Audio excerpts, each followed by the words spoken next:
Good morning, church, and welcome to another devotional. I titled today's devotional, See and Feel Your Sin. And I wanted to read from Hebrews 12:1.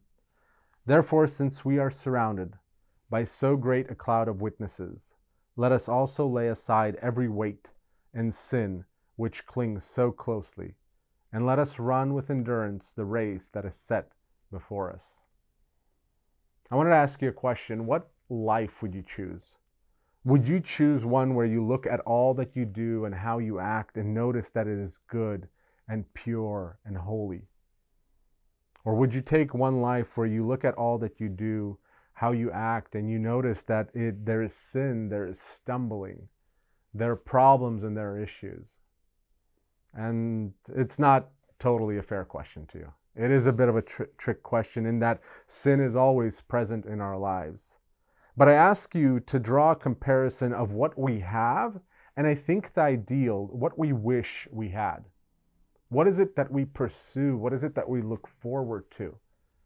And I think in a lot of cases, that first thing, that first story, that first life is the one that we desire. And if that first state were actually possible here on earth, I think it would be the right thing to desire. But the fact that it is not possible means such a state at best is self-delusion, where you look at your life and you say, there's nothing wrong. I've changed, I've worked on it. As far as I can tell, I am pure and holy and undefiled. And that is a self-delusion. You see, when we see our shortcomings, no matter how great or how small they are, we get to feel that weight, the weight that Hebrews talks about, of the sin which clings so closely. It's one thing to it's one thing to pursue holiness. It's another thing to think that you've already achieved it, that you've gotten it, that it is the goal that you've pursued. I love to look at myself and see perfection. But instead, what I see, what I feel is the sin which clings closely. When we're heavy with the weight of sin on our lives, we can act on that heaviness. If you're going through life, if you've gotten so used to that weight, the weight of sin, it oftentimes doesn't come up, even in your thought, to think about it, to change it, to do something about it. But when it weighs down on you, when you look at your life and you can't help but notice your missteps, well, then there is hope.